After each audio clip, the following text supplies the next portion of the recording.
Good morning everyone. कैसे हैं आप सभी लोग? बहुत अच्छे होंगे। चलिए आज हम लोग शुरू कर रहे हैं हमारे संस्कृत की बुक। जैसे मैं अभी आपको 3 दिनों से लगातार सिखा रहा था, बता रहा था कि भाई किस तरीके से संस्कृत के बेसिक पे आपको काम करना है। अब बेसिक के बाद हम बात कर रहे हैं चैप्टर 1 की। अब हमारा पहला अध्याय है वो है आपका सुभाषितानी। ओके, सुभाषितानी में आपको बहुत अच्छे अच्छे श्लोक दिए हैं। सुभाषितानी में यदि मैं देखूं और let me take it in hand also, तो जब मैं जा करके बात करता हूँ, जब मैं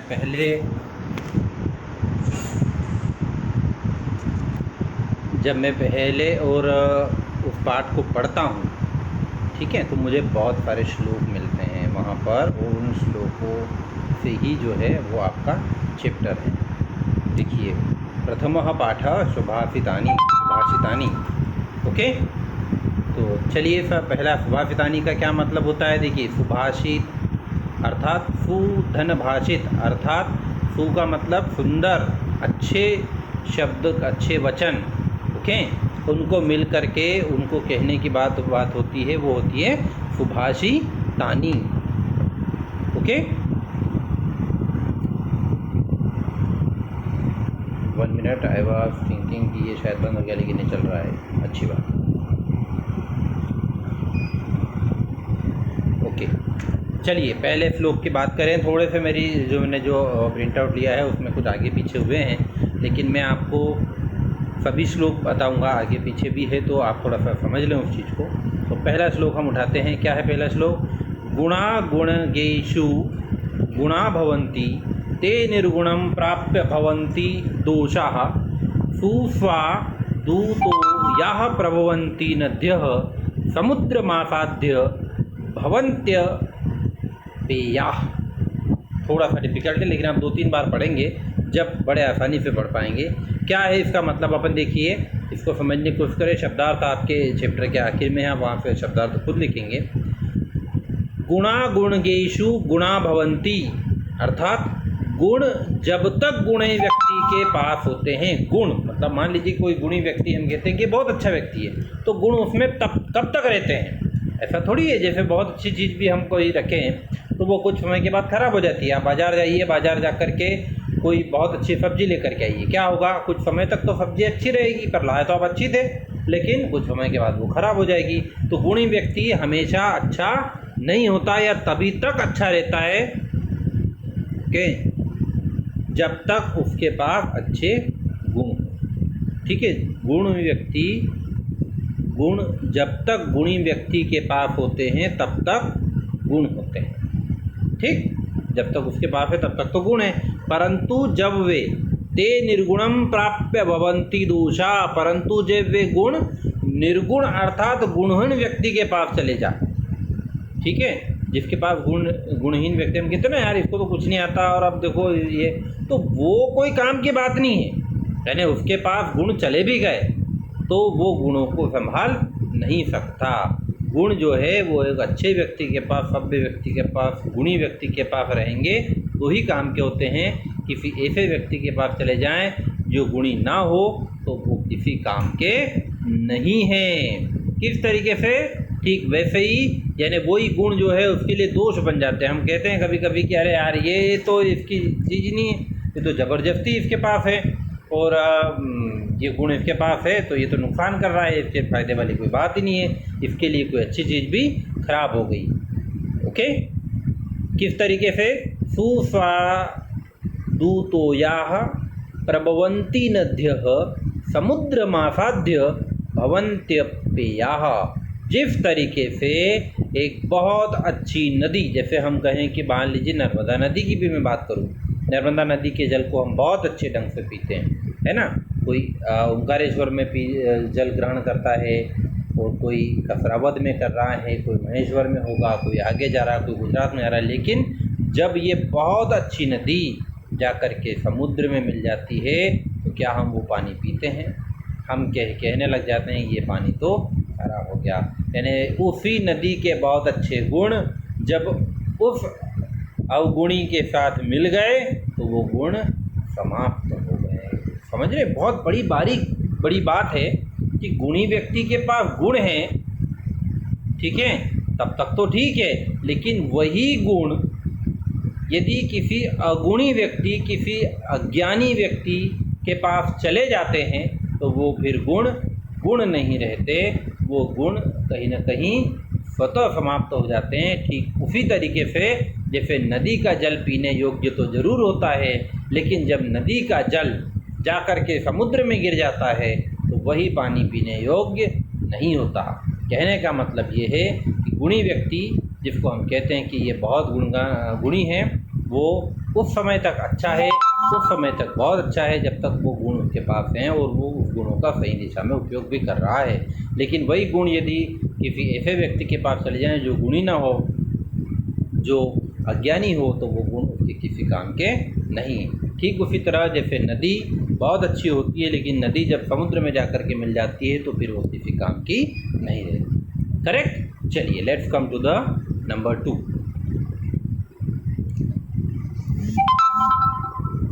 दूसरा श्लोक क्या कह रहा है? दूसरा श्लोक हमारा साहित्य संगिक कला विहीन साक्षात पशु पुष्ट विषाण विहीन तृणम न खादन्पि जीवमानः तद्भाग ध्येयम परम मम पशूनाम। फिर से पढ़ता हूँ। साहित्य संगीत कला विहीन, साहित्य संगीत कला विहीन यानी जो जिसके पास न साहित्य है न कला है। ओके, साहित्य संगीत और कला जिसके पास नहीं है वो व्यक्ति कैसा है? साक्षात पशु पुच्छ विषाणहीन, बिल्कुल उस पशु की तरह, बिल्कुल बिल्कुल उस व्यक्ति की तरह पशु है जैसे बिना पूंछ और सींग वाला साक्षात पशु। देखिए क्या कहा, कोई ऐसा व्यक्ति जिसे साहित्य कला और संगीत का ज्ञान ना हो या जिनमें से किसी को वो पसंद ना करता हो, तो वो व्यक्ति किस तरीके से है? जैसे बिना पूंछ और सींग वाला पशु। ओके, इसलिए जो कला प्रेमी होता है, हम कहें कि जिसको साहित्य किताबें पढ़ने का शौक़ होता है, जिसको संगीत में रुचि होती है, वो वास्तव में एक महान पुरुष होता है, वो एक सफल व्यक्ति जरूर बनता है। तृणम न खादन्पि जीवमानः, वो बिल्कुल वैसा ही होता है कि वह घास न खाकर भी जीवित है, वह घास न खाकर भी जीवित है। तद्भागधेयम परम पशुनाम, यह उन पशुओं के लिए सौभाग्य की बात है। कुल मिलाकर के बात यह है कि जो व्यक्ति जिसके पास संगीत नहीं है, जो व्यक्ति संगीत को पसंद नहीं करता, जो कला को पसंद नहीं करता, जो साहित्य को पसंद नहीं करता, साहित्य को मतलब जो किताबें पढ़ना पसंद नहीं करता, संगीत का जो आनंद नहीं लेता, वो व्यक्ति कुल मिलाकर के एक पशु के समान है। और पशु भी कैसा? जो ऐसा पशु कहा है उनने, इस व्यक्ति को पशु कहा है उनने जिसके सींग नहीं है, जिसकी मूछें नहीं, जिसकी पूंछ नहीं है, लेकिन वो पशु है ना। बिना पूंछ और बिना सींग वाला वो एक पशु है। जिस तरीके से पशु घास खा करके जीवित तो रहता है, लेकिन ये उसका सौभाग्य है कि वो जीवित है बस। तो ऐसे ही आपको भोजन तो मिल रहा है, लेकिन ये आप ईश्वर का धन्यवाद करिए कि आपको उसने मानव जीवन दिया। इसलिए एक अच्छे व्यक्ति को, अच्छे समझदार व्यक्ति को क्या करना चाहिए? पढ़ने की अच्छी आदत होना चाहिए, उसने संगीत सीखना चाहिए और उसे कोई ना कोई आर्ट आना चाहिए। ओके, तो क्या ध्यान देने वाली बात है कि कोई भी व्यक्ति जो भी सफल व्यक्ति है, उसके जीवन में संगीत, साहित्य और कला का कोई ना कोई योगदान होना चाहिए, अन्यथा वो व्यक्ति बिल्कुल पशु है। और कौन सा पशु बताया गया है उसको साहित्य संस्कृत में? उसको बिना सींग वाला एक पशु कहा गया है, जिसकी ना सींग है और ना पूंछ है। Okay, let's come to the number 3।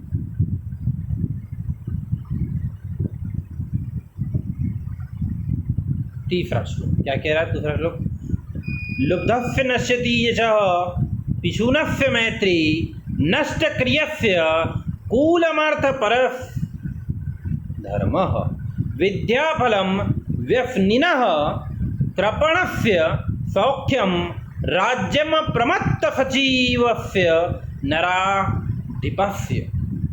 अर्थात क्या कहा है उसने? लुब्धस्य नश्यति यशः पिशुनस्य मैत्री लालची व्यक्ति का यश, ठीक है, कोई बहुत किसी अच्छे पद पर है, लालची व्यक्ति है, तो उसका यश ज़्यादा समय नहीं देता। चुगलखोर की मित्रता, जो चुगली करता है ना, जो अपनी बात बात पे अपने दोस्त की क्या करते, चुगली करे। नष्ट क्रियस्य, यानी जो कर्म कर नहीं करता, अकर्मी व्यक्ति है, मतलब जिसको कहते हैं आलसी व्यक्ति है। कुलमार्थ परस्य धर्म, व्यक्ति का वंश, अकर्मण्य व्यक्ति का वंश, धन के लोभी व्यक्ति का धर्म, विद्या फलम व्यसनीह कृपणस्य सौख्यम, धन के लोभी व्यक्ति का धर्म, बुरी लत वाले व्यक्ति की विद्या, कंजूस व्यक्ति का सुख, और आलसी मंत्रियों वाले राजा का राज्य नष्ट हो जाता है। क्या ध्यान देने वाली बात है। देखिए बहुत बड़ी बात उनने कही है आपको इस श्लोक के माध्यम से। कौन व्यक्ति समाप्त हो जाता है, कौन सा व्यक्ति जीवन में समाप्ति की ओर होता है, उसका विकास नहीं होता, या हम ये कहें कि उसका जीवन जो है व्यर्थ है। कौन, जो लालची है, उसका यश समाप्त हो जाएगा। जो चुगलखोर है, जो मित्र की चुगली करता है, वो समाप्त होगा। वो व्यक्ति जिसका वंश समाप्त हो जाएगा। किसका वंश, जो काम नहीं करता। हमने देखा है कि जो काम नहीं करते वो पैसे के अभाव में जीवन बर्बाद कर लेते हैं। धन के लोभी, जिन लोगों को धन का लोभ है, जो व्यक्ति धार्मिक व्यक्ति हैं, लेकिन लगता है कि धन के लोभी व्यक्ति का धर्म, जो धन का, जिसको लगे कि हर समय केवल पैसे की ही बात होना चाहिए, वो व्यक्ति का धर्म भी समाप्त होता है। बुरी लत करने वाला, बुरी आदतों वाला, हम तो खुद ही कहते हैं बुरी आदत में कौन कौन आता है भाई। बुरी आदत में शराब पीना आता है, बुरी आदत में जुआ खेलना आता है, बुरी आदत में गुटखा खाना आता है। तो जिसको ये तमाम बुरी आदतें हैं वो भी क्या हो जाएगा, समाप्त हो जाएगा। ऐसे व्यक्ति की विद्या वो भी समाप्त हो जाएगी। कंजूस व्यक्ति का सुख, देखिए सुख होने का, कंजूस आदमी का सुख समाप्त हो जाता है। क्यों? क्योंकि कंजूस हर समय यही सोचता रहता है, कहाँ से बच्चे क्या करें, ये करे, ये वो करे, वो करे, ये वो करे, यहाँ ये नहीं लगे, वो पंखा भी मान लो ज़्यादा गर्मी चले तो कूलर भी नहीं चालू करे, बोले नहीं नहीं सब चल जाएगा, और मालूम पड़े हार्ट अटैक आ गया तो राम नाम सत्य। सही है ना भाई, होता ही है। हम भी इस बात को समझते। कंजूस आदमी क्या करता है, वो हर चीज़ बचाने की कोशिश करता है।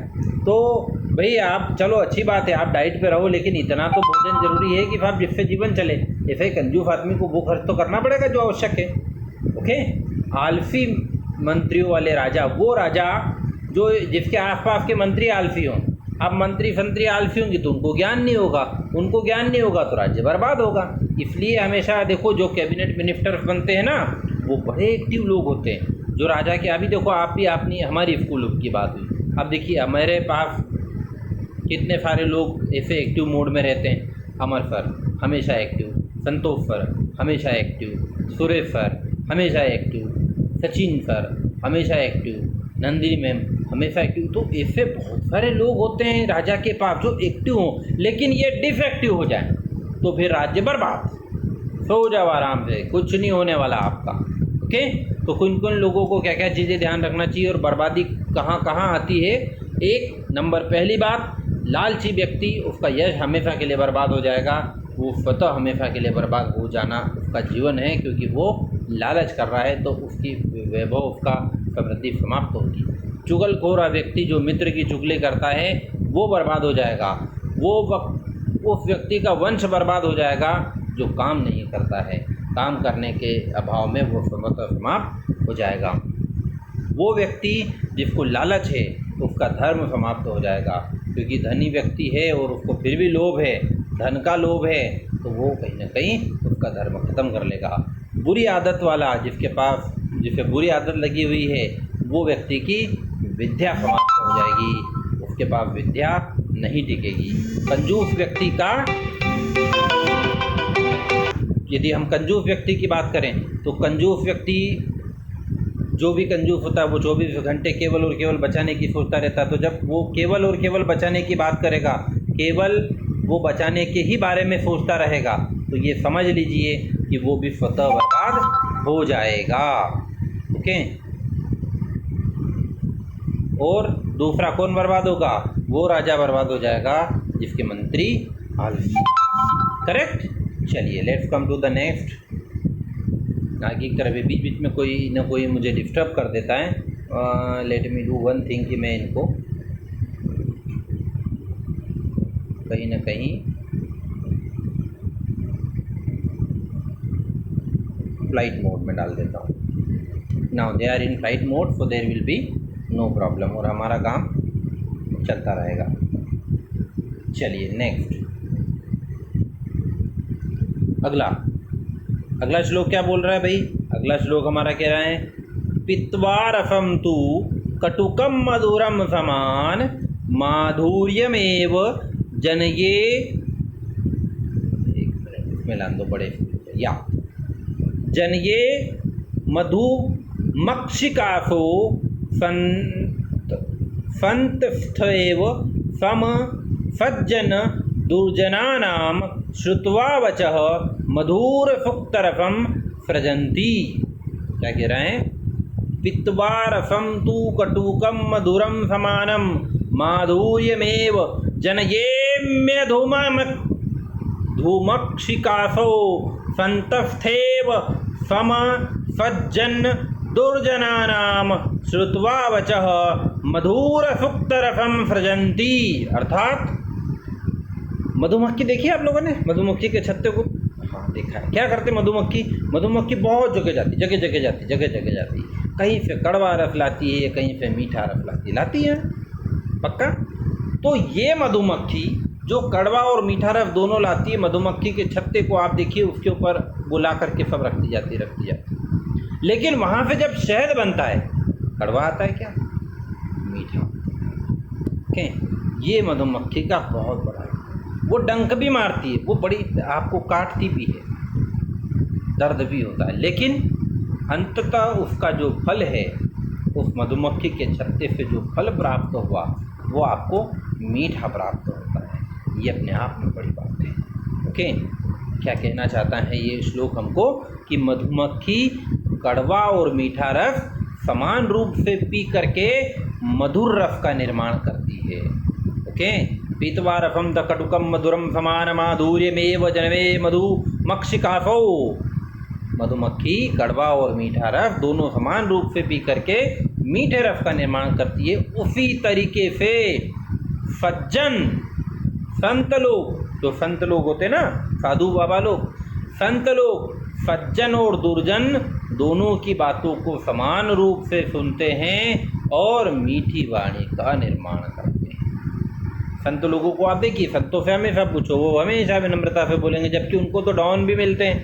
आप लोग भी देखते हैं, बड़े बड़े डॉन भी जाते हैं। ओके, आपने फिल्मों में भी देखा होगा कि बड़े बड़े डॉन भी मिलने के लिए जा रहे हैं, और सभी लोग जब मिलते हैं उसके बाद भी, लेकिन संत हमेशा विनम्र होते हैं और संत हमेशा मीठी भाषा बोलते हैं। तो कहने का क्या मतलब हुआ कि जिस तरीके से मधुमक्खी कड़वा और मीठा दोनों प्रकार का रस लाती है, लेकिन ला करके उससे मीठे रस का निर्माण करती है, उसी तरीके से संत व्यक्ति सज्जन और दुर्जन दोनों लोगों से मिलते हैं, दोनों लोगों से बात करते हैं, लेकिन वो हमेशा मीठी बात करते हैं और हमेशा विनम्र रहते हैं।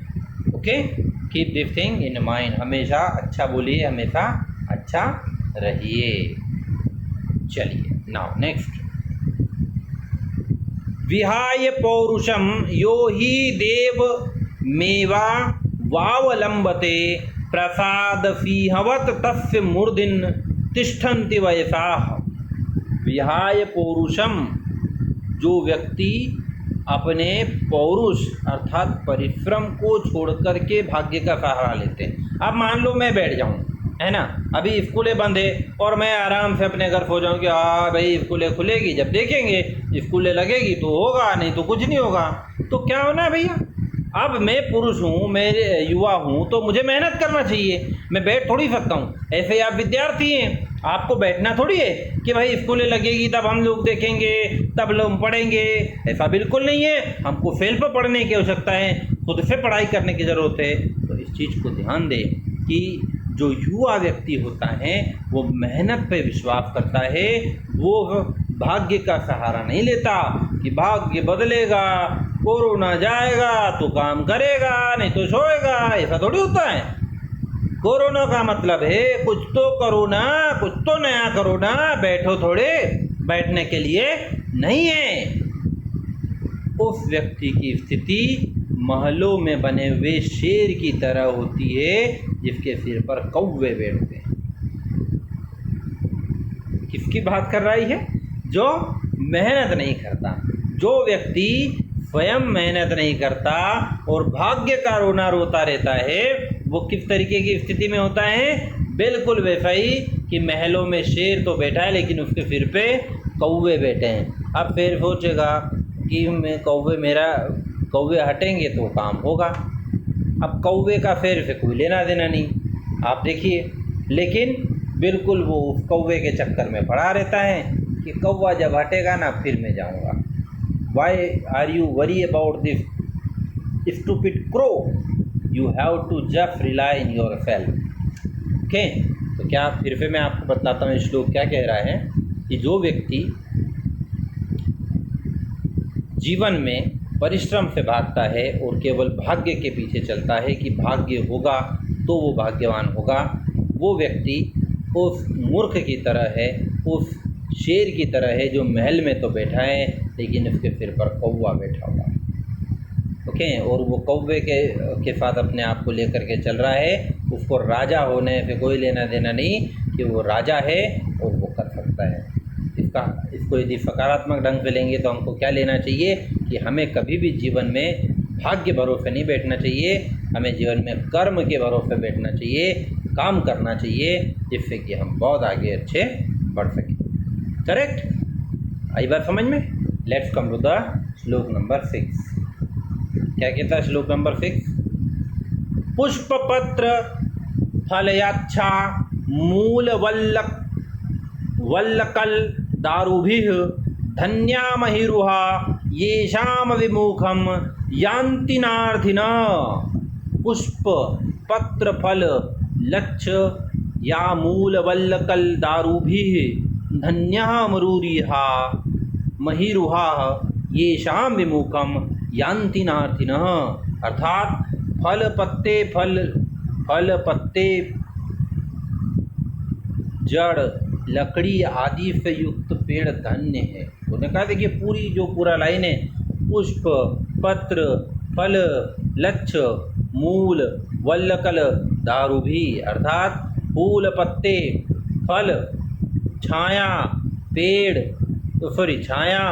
जड़ लकड़ी आदि से युक्त पेड़ धन्य है, जिसके कारण किसी याचक को भी उसके सामने निराशा नहीं होती। याचक आप कौन? मतलब जो उसके पेड़ के पास जाते हो। आप देखो पेड़ आपको क्या क्या देता है? पेड़ हमेशा ऑक्सीजन दे ही रहा है। पेड़ के पास जाओगे तो छाँव मिलेगी, छाओगे तो फल भी मिलेगा। ओके, तो उसने ये कहा है कि ऐसा पेड़ हमेशा के लिए धन्य है क्योंकि उसके पास कुछ न कुछ तो देने के लिए होता है। सुबह जाओगे तो फूल दे देगा, कह देगा लो आपकी पूजा में ये फूल ले लो। कुछ पत्ते दे देगा, तो पत्ते जैसे हम तुलसी के पत्ते की बात करें तो हम आज की तारीख में तुलसी के पत्ते को चाय में डाल करके पीते हैं। फल हम भोजन के लिए लेते हैं, छाया हम धूप से बचने के लिए लेते हैं, जड़ का उपयोग दवाइयाँ बनाने के लिए करते हैं, लकड़ी का उपयोग घर में बहुत सारा सामान बनाने के लिए करते हैं। तो ये पेड़ किसी न किसी रूप में हम लोगों के लिए सदैव कुछ न कुछ देता रहता है, इसलिए इसके पास कोई भी जाता है तो वो निराश नहीं होता। अर्थात पेड़ों के पास देने के लिए बहुत कुछ है, वे कभी भी किसी को खाली हाथ नहीं लौटाते। धान्या मरिरुहा येषाम विमुख यान्ति नार्थिनः, जो इनके पास से कभी किसी को खाली हाथ नहीं जाने देते। ओके, इसलिए क्या होना चाहिए? गुणी व्यक्ति को, बड़े व्यक्ति को हमेशा अपने से छोटे लोगों को कुछ ना कुछ देते रहना चाहिए। आप पैसा नहीं दे सकते तो अच्छी वाणी बोलिए, अच्छी वाणी बोलने से आपको किसी ने रोका नहीं है, लेकिन देने की आदत देखिए। जिसने दिया है वो आगे बढ़ा है, जिसने नहीं दिया है वो हमेशा के लिए वहीं के वहीं रुक गया है। Okay, let's come to the last question, last shloka. चिंतनीया ही विपदाम आदात्वेव प्रतिक्रिया न कूपखनम युक्तिम प्रदीप्ते वाहिना ग्रहे। चिंतनीया ही विपदाम आदावेव प्रतिक्रिया, अर्थात विपत्ति के आने के पहले ही समाधान ढूंढ लो। विपत्ति के आने के पहले ही समाधान ढूंढ लो।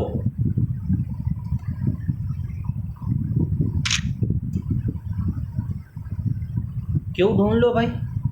क्या विपत्ति आएगी जब बैठेंगे। और मान लो जैसे अभी कोरोना भी आया है, या इसमें हम लोग बैठे हैं कि हाँ अब बैठे रहेंगे, चलता रहेगा, फिर इन वक्त पे परीक्षा आ जाएगी और फिर मेहनत करना शुरू करेंगे। This is not correct. Okay, तो क्या कहा गया है कि विपत्ति के आने के पहले ही समाधान ढूंढ लेना चाहिए। न कूप खनन युक्तम प्रदीप्ते वाहिना ग्रहे, ना कि हमें ये इंतज़ार करना चाहिए कि जब आग लगेगी तो कुआं खोदेंगे। विपत्ति के आने के पहले ही उसका समाधान ढूंढना चाहिए। विपत्ति आने के बाद समाधान ढूंढना बिल्कुल वैसा ही है जैसे आग लगने पर कुआं खोदना। ठीक है, तो ये 7 श्लोक हैं, बड़े अच्छे हैं। इनमें से 2 श्लोक आपको लर्न भी करना है, एग्ज़ाम में पूछे जाएंगे। 5 मार्क्स में श्लोक को जब पूछेंगे तो आपको कोई से 2 श्लोक आना चाहिए। करेक्ट। अब इसके बाद शब्दार्थ है। शब्दार्थों को आप फेयर कॉपी पे में लिखेंगे। लिखने के बाद आपको ग्रामर दी भी है, अभ्यास कार्य है। अभ्यास कार्य में जो रिक्त स्थान वगैरह हैं उनको किताब में ही करें, उनको कहीं और लिखने की आवश्यकता नहीं है। मैं आपको अनुवाद का भेज ही रहा हूँ, वो तमाम चीज़ें आप उनको देख करके करेंगे। ठीक। इस पाठ में प्रश्न उत्तर, यदि हम देखें तो प्रश्न उत्तर जो है पाठे तथा परम गुरु नहीं, ठीक, हाँ, एक पद में उत्तर देने के लिए लिखे हुए हैं, वो भी मैं आपको भेज रहा हूँ, उनको आपको करना है और उनको फेयर कॉपी में करके मुझे आप भेजेंगे। ये आपका चैप्टर 1 यहाँ पर कंप्लीट होता है। ओके, तो complete it. Thank you very